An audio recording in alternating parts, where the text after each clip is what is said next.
Okay, so we record these sessions so that we can put them up on the website. So if you feel like there are other staff in your organization that would benefit, or you wanted to hear it again, you can do that at the Health Workforce Collaborative website. So good morning, I'm Mary McLaughlin. I'm the director for the North Country Care Coordination Collaborative, which is a grant sponsored through HRSA, awarded to the North Country. So these trainings and sessions are sponsored by that grant. So Kim Perrone, which I've been saying her name wrong for a while. So if you've heard me say it before, I said it wrong and I didn't know. So I apologize for that. But Kim No Perrone need to apologize. Kim Perrone has been wonderful in these well-being and managing burnout sessions that we've been working through. So I think you'll enjoy today's focused on the workplace, and which is definitely a stressful place these days, especially, not that it's never not stressful, but I think there's an extra ramp up with the stress lately. So Kim, I'm going to hand it over to you. Thank you all for joining us today. And if you can just keep yourselves on mute unless you want to add a comment, which we welcome comments either on mute or in chat. And so we can have a discussion today. We're a smaller group, so that would be really great. And all right, thank you so much, Kim, for being here. And thank you, Kelly, for coordinating. Really appreciate it. Yeah, thank you, Mary and Kelly. Thanks everyone for showing up. I'm so happy to be with all of you. And as I told Mary, I really liked the way she was pronouncing my name. And then by the end of my talk, I would forget. But you can call me Kim Perrone, and you can call me Kim Perrone because I actually like that better. So nice to be with all of you. Today's well-being at work. We're just going to focus on actually the workplace and career. So just to recap, because this is a well-being series, which was Burnout 2.0. We addressed burnout. Now we're working on improving the well-being, defining well-being, which you might see it a lot of different ways. Well-being is actually what's being used, but it seems like just a waste of effort when this word is becoming so ubiquitous, just everywhere. So I just get rid of the dash. They just think well-being it is the way to go with that. But basically, it's the experience of health, happiness, and prosperity. Includes having good mental health, high satisfaction in life, a sense of meaning and purpose, and the ability to manage stress. So in one, kind of one long sentence, this is well-being. Do we generally feel this way? It doesn't mean we don't have stress. We do have stress. It doesn't mean that we're always happy, but it means we have good mental well-being. Good mental health. And because that's being talked a lot, it is kind of important to continue to define that. Like, what does that mean? It means not being chronically discontented, which we might feel. And that might be a sign to us that we are burnt out as we explore this. So we want to be well.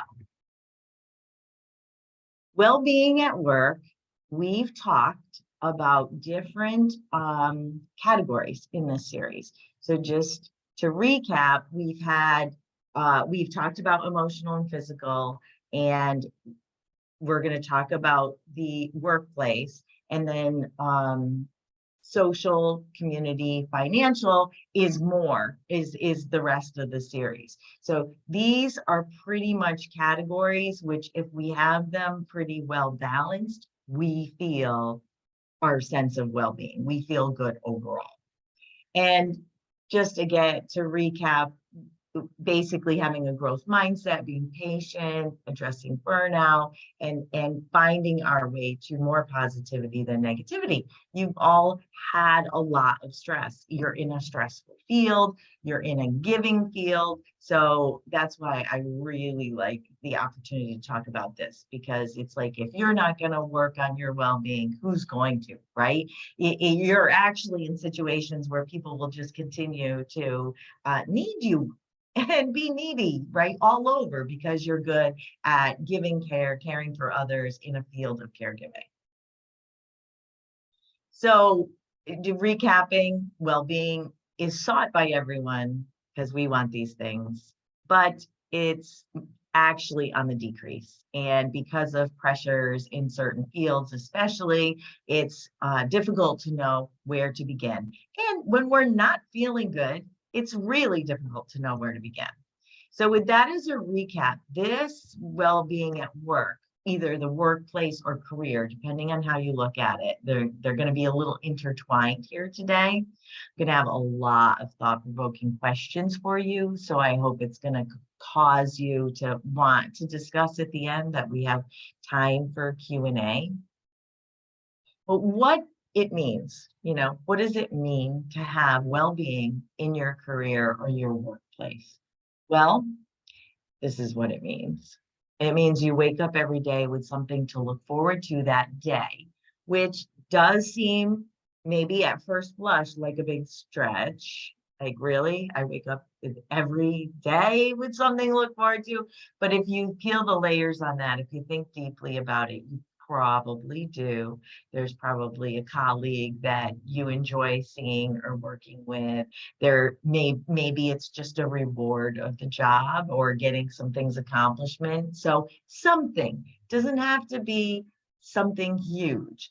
But it is a function. So I would say that when we start to cringe the night before, and then, really not want to go to work the next day, it's because we've lost this. So how do we find it again? Another element of finding that again is having a purpose, a plan, and some goals. So that is getting the brain to focus on the positive and maybe even away from a burnout state, which makes you feel hopeless and helpless. And you're just, blunted emotions because you feel like you're not really being effective. Maybe you've lost a sense of purpose that starts to give you that overly drained feeling about your workplace specifically or your career in general. Another factor is having a manager, leader, supervisor makes you enthusiastic about the future. So not to put too much pressure on our leaders here to be too much of a cheerleader. And some of you as managers and leaders, this is an important piece of workplace well-being.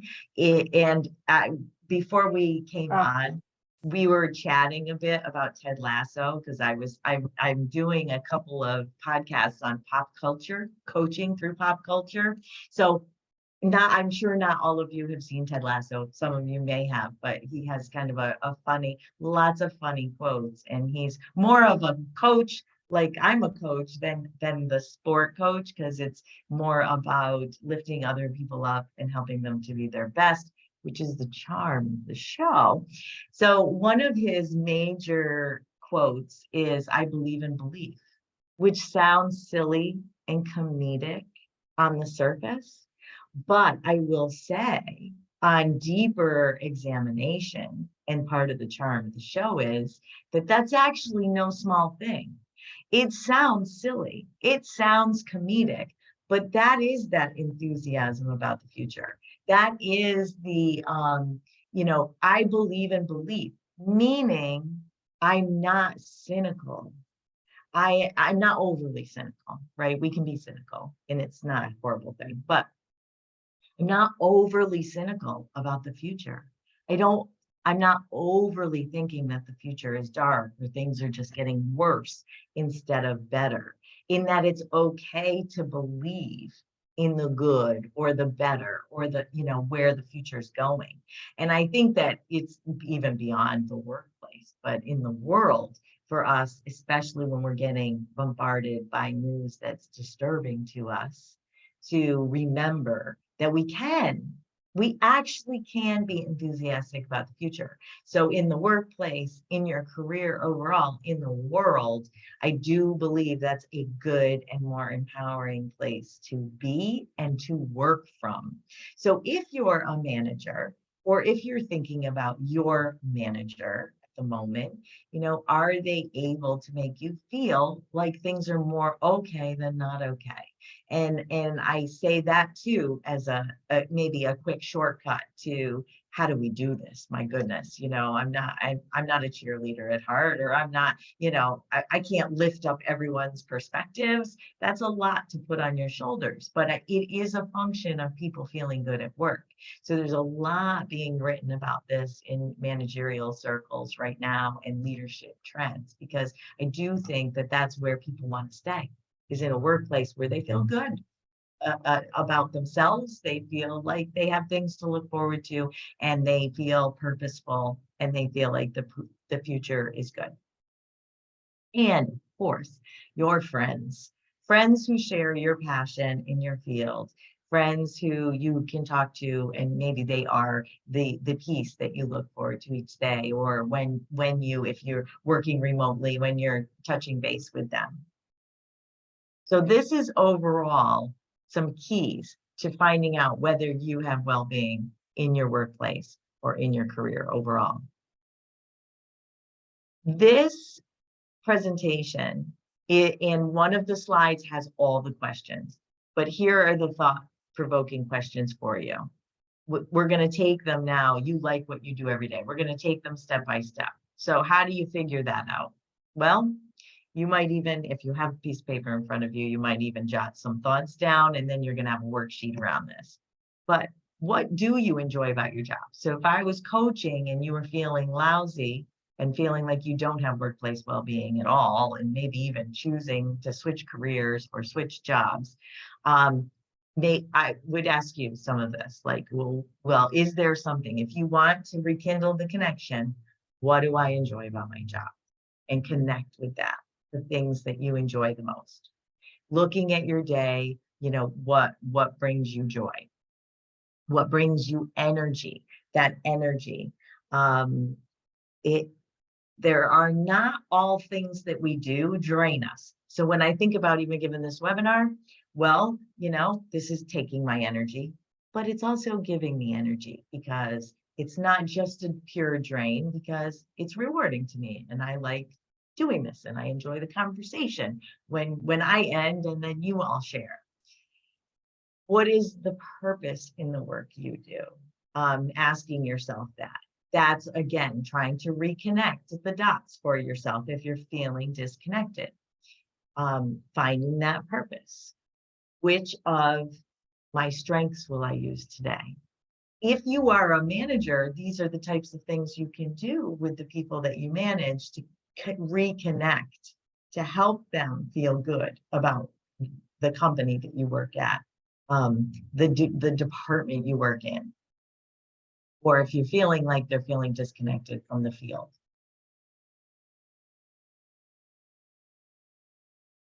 Another element of workplace well-being is, are you a team building? So if we want to connect with that energy and connect with that well-being, it's good to think about how you team. So if, of all the things you do in your job, think about for yourself which you do best. How does your joint work fulfill its purpose for you as a team together? If you could change one thing for the better, what would it be? The nice thing here is we should be thinking, we can't not have any desires, and because it might not come to pass. It's okay to think, hey, if I had a magic wand, I would, do this, or this. In coaching, I use that because it's a good for us to know what we want. We don't have to cling too tightly to the way we want things, but if we suppress our own desires or our own opinions, our thoughts, we can really be tamping down our well-being in the workplace. If we feel like, I know about changes, but I better not even think about it because it's not possible. Think about it, and but don't cling and grasp too tightly to the outcomes, because this is true beyond the workplace.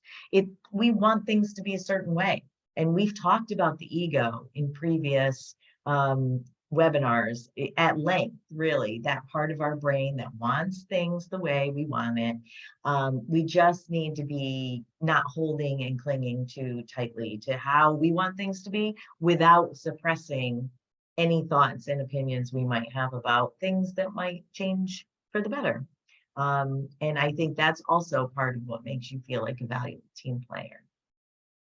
How does your team give you energy? So that connectivity, that synergy, how in what does even your team look like? So you might be thinking about what that means for you in your specific company, in your specific department. You know, who is your team, and thinking about those people that you work with. Another function of workplace well-being are best practices. So some best practices are identifying the moments that feel purpose-filled and celebrating them.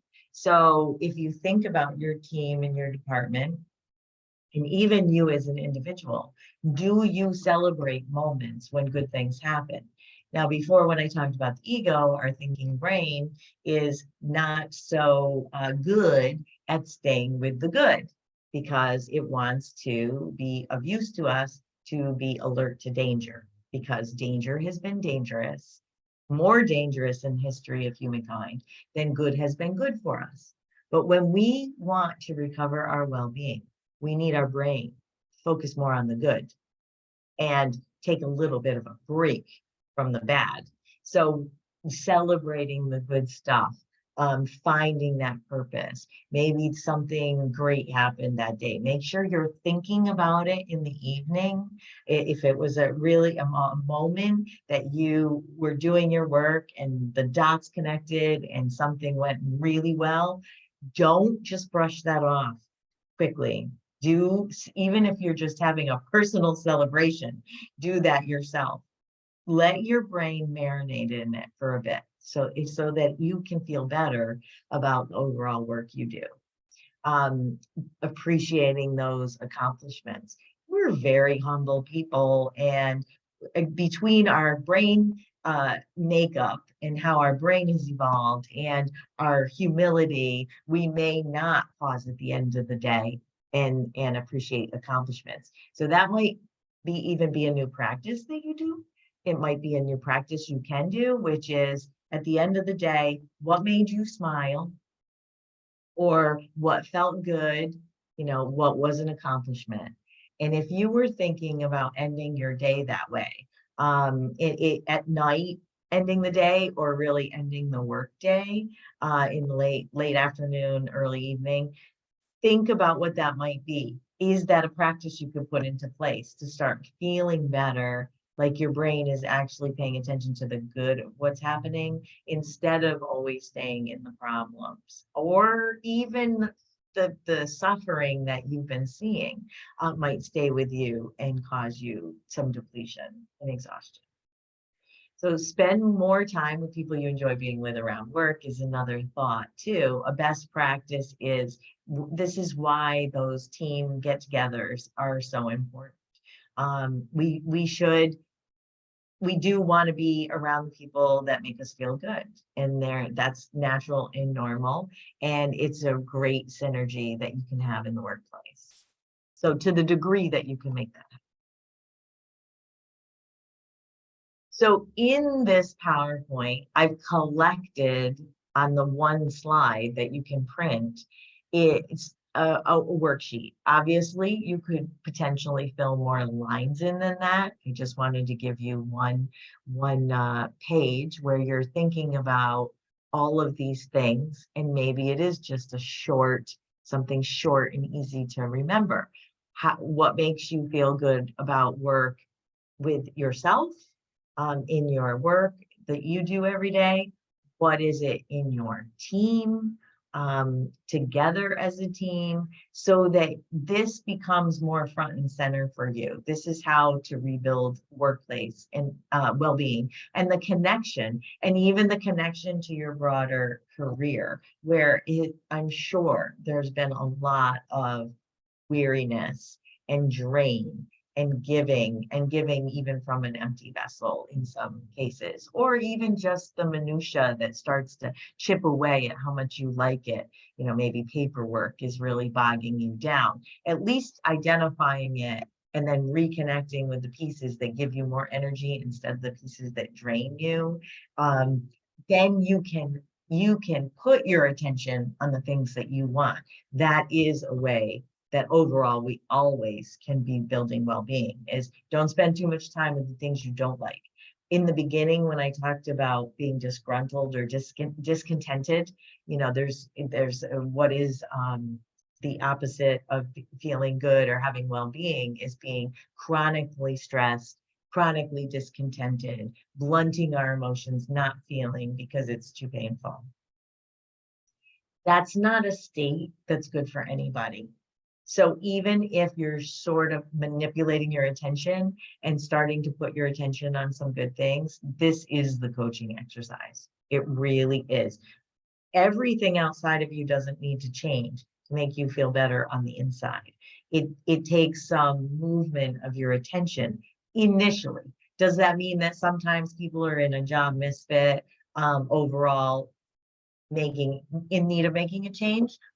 Absolutely, potentially. It doesn't mean to stay feeling stuck or badly or burnt out, but these are the initial coaching tips, is like, look intimately at how you're focusing your attention and where you're focusing your attention to start lifting your spirits instead of letting the brain stay in the problems all the time.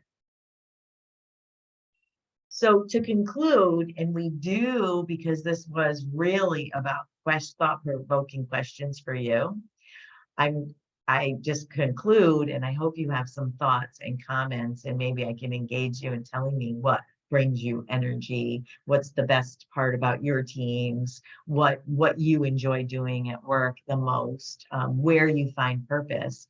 But basically, the tools here are so that you do identify your strengths, find that purpose, plan, goals, and your team that energizes you and how your team energizes you. And overall, your well-being matters. It's the best work you can do. It truly is. When you take care of your own well-being, you give that gift not just to yourself, but to others and in the world. So that, I'm going to stop sharing so I can see you. Thank you all for listening to that. And I hope you do have things that you might share about how you feel about the work that you do.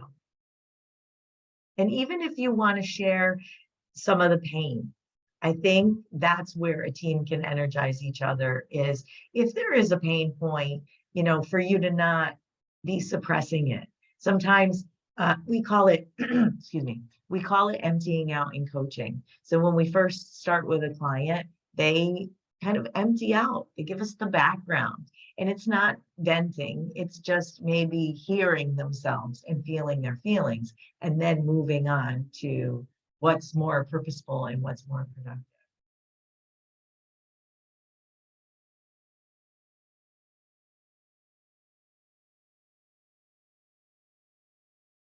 Any thoughts?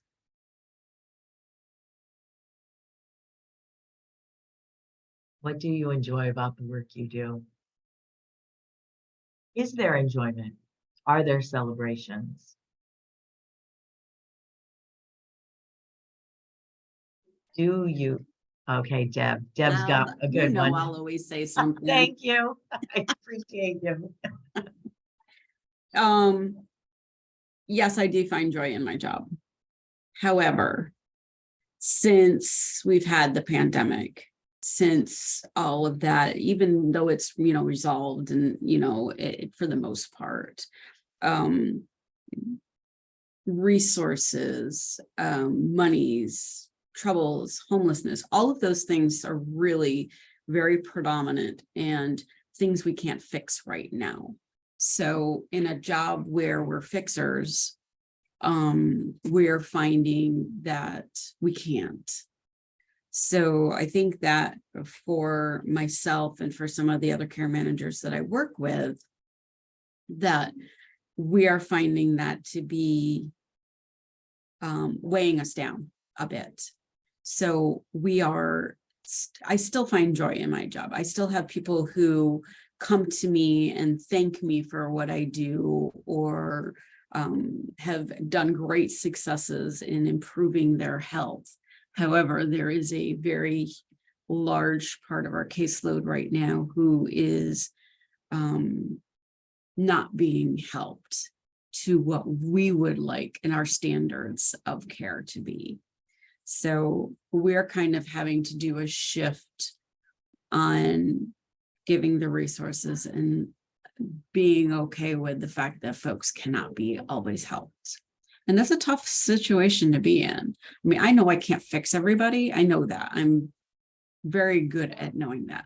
However, there is a huge caseload right now that's not getting what they need. And there's nothing I can do about it. So that's very difficult. Yes, So the because you have a well-being is kind heart. of slipped. The well-being in my job has kind of slipped back a little bit, and I'm just like a little bit on the, oh, this is really a stressful situation. So focusing on those good things is really important, I think. You know, we had just talked about that actually at a meeting recently, about kind of having a look back at the end of your day at the successes that you had during the day. And they can be small. They can be somebody actually answered the phone today. And that's a success. So we have to kind of look at it that way. Yeah, in that way, you can move your attention from a I like problem that that's idea. not going away, right? Problems Right. don't go away overnight, and the issues and not being able to solve everything every day, you can really hurt yourself Absolutely. by grasping too tightly to that. Yeah. So I like that you said that you're already thinking about that, because it takes a toll, because you have a heart. Of course, right? And you are in it fixers. So as you, to use your words too, it's managing your fixer, because we are taught that in coaching too, manage our fixer, because that's not what we're doing as coaches. You are fixers in that job, and then you manage your fixer for a different reason, because you can't hold the pain of not being able to fix it for everybody, right? How we're going to wear you out if you aren't able to move your attention to what was good. Yeah, I like that idea. I like the focusing on your attention on the things that you can fix or you can help with. Because it can dull your shine. If you can do great work, but if there's so much more work to be done, you can think about feeling badly every single, and that's not good. You deserve better than that. It can wear you down. So thank you for sharing that, Deb. Yeah. If we have some other comments in the chat. Appreciation being a good theme. I worked a lot with the health home team at AHI, and I loved listening to them talk about what they were doing for their clients. And even if they were struggling with it, the way they would help each other. Homelessness is always such a big issue, and how you fix that, it's like you can't get there from here. But when they used to talk to each other about, well, what about this? Did you try this? I know this person over here. Those conversations, I mean, I used to like sit in meetings with tears in my eyes, because I was like, oh my gosh, this is like God's work. I mean, what these people are doing, and the way they are so committed to it. And I think because of what's happened, like you said, Deb, with the pandemic, it's everything's ramped up, and so the problems out there are there's just so many more, and so difficult. But to hear those stories, I just think brings so much joy, right? And almost awe, really, right? Like, wow, this is good stuff. this is good stuff. Yeah, and inspiration. So that's that energy from the team. You're like, yes, we're talking about really heavy stuff that can't all be solved, but taking that inspiration from their collaboration and problem solving process even was inspiring to you. That's great, Mary. Thanks for sharing that too. And Tim, it looks like Dean has his hand raised. Oh, yes. Hi, Dean. Good morning, everybody. So, yes, I like my job. What I like about my job, I guess, is that because this is a all peer run organization, I think we are very unique in that everybody here has lived experience with mental health or substance use disorder or co-occurring disorder. So we all speak the same language. We can all speak freely amongst each other. Or in traditional settings, it's like you don't talk about that. You only share that with your therapist if you have one. So I like that. I was listening to what Deb was saying, and about some of the struggles, their heavy caseload. Probably one of the things I'm struggling with, and I think we have to not become overwhelmed by it, but it's staffing. And I know Mary is in my area, so she's probably heard this from everybody. We just can't get the staffing right now. Minimal applicants to do the work, if they can do the work.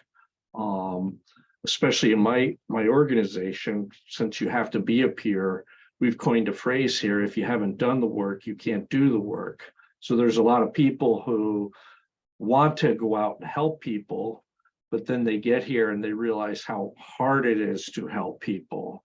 And all of a sudden, say you're on the warm line and you get this phone call, and it's either somebody crying or somebody at their wit's end. And then they say, what do I do? Well, you can't, as we all know, you can't tell them what to do. We can maybe coach them through this, help them see things. But they're looking for the solution from you, when we all know we've got to find it from within ourselves. And got to pull back a lot of layers to get to that dark place that you've buried for so long. So I get a lot of job satisfaction being in peer services.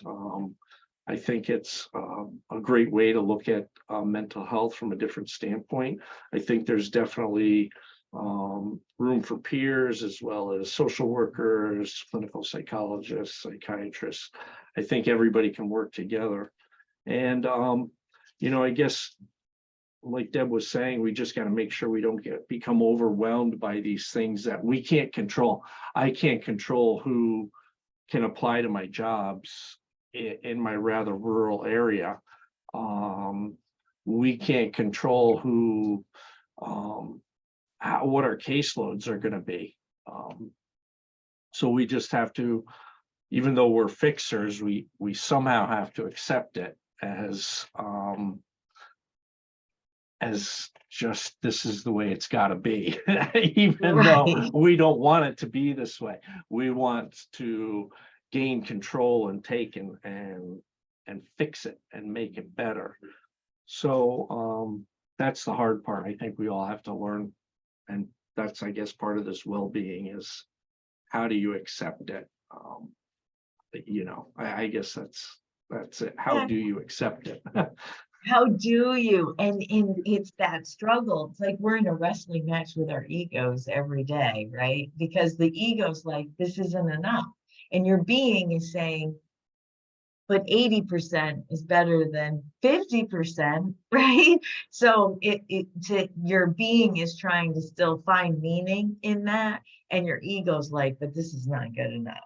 And so it's a little bit of, or I don't fully control this, right? I can't just fix it. So your comments, Dean, reminded me of there are these three circles, right? So there's the circle of what we do control. Then there's the circle of influence. Then there's the circle of concern. And when we can identify, so when you do feel overwhelmed, and maybe I can remember to, when I send this PowerPoint, I send that infographic, very simple, because if we can, when you feel really overwhelmed or sad or discouraged or deflated or discontented with things as they are, we can say, well, what's in my control? And maybe if we get a little clear on that, then ask ourselves what's in our influence, get a little clear on that. And then, you know, what's in concern, when you put it in concern, you can maybe put it in a place, because it doesn't mean you're not feeling it. It doesn't mean you wouldn't want to do more. It doesn't mean that there's not more in the world that could be done, but you shouldn't feel bad because you're doing a whole bunch of things, but it's not enough. Exactly. It's like when we were brought up and we were taking tests, and you got, out of 10, you got 2 wrong. Well, out of 10, you got 8 right. Right. You know, Yeah. and that's the way it should be looked at. But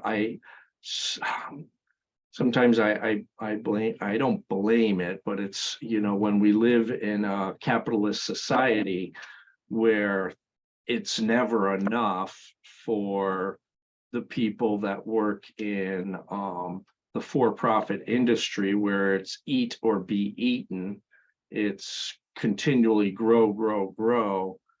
It's almost always deficit based, you know. We should have had those, you know, how come our sales weren't higher? Why are we not returning bigger profits on our to our shareholders? Things like that. Where can we cut? What can we cut? Who can we cut? So, yeah, and it seeps into our lives. And as we all know, it's seeped into the medical community. Ultimately, doctors and hospitals are sometimes controlled by the health insurance companies. Yeah. Yeah. It's not that you're not affected by the bottom line, right? Yeah. That, and that feeling, it's overall that negative, that not enough, I'm not doing enough, I'm not enough. These are some core, you could probably peel any concerns, and when you don't feel right, you know, peel back the layers. And our society has an overall lack mentality, which is or scarcity mentality. Not enough. There's not enough. We actually are holding this feeling all the time that we're not enough. There's not enough. Things aren't enough. And so when we can get a little clear on that, it can help alleviate some suffering too, because then at least we're conscious of it. So when you're conscious that you might be feeling that way, and it looks like people added in the chat too. I took some recent training on moral injury, and so a lot of people in the medical community suffer from moral injury due to the pandemic. And it was like, you have to pick somebody to basically live at that point in time. Let's say 3 years ago, April, you know, when it was really peaking. Moral injury with physicians who go into medical care because they want to help people, but then once again, they're dictated to as to how, when there are maybe other options. So I think that's something we all have to be aware of too, as our own. We have to make sure we do not suffer from some sort of moral injury because of things that are out of our control. Right. And that might be happening. You might be feeling that under the radar of your consciously understanding that that's what it was, that you're feeling the moral injury of falling short from helping someone. And in what ways is that a fair assessment for you or not? Yeah. Recognizing that. Came from that. And definitely the brain wants to pay attention to the negative, or when there's more need and it's not being fulfilled. And so it can be a tool for us, obviously, but it can also be a tool that makes us hurt.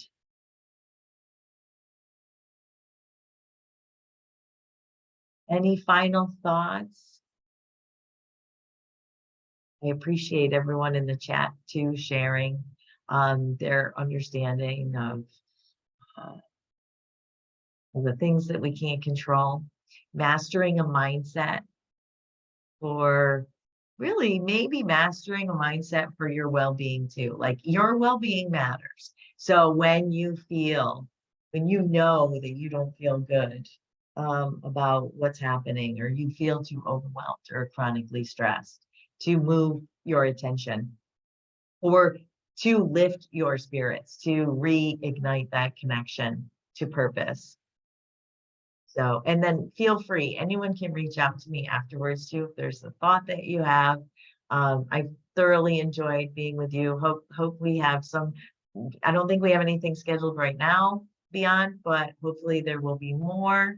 And thank you so much for taking the time, because I know you're busy. So enjoyed having you here.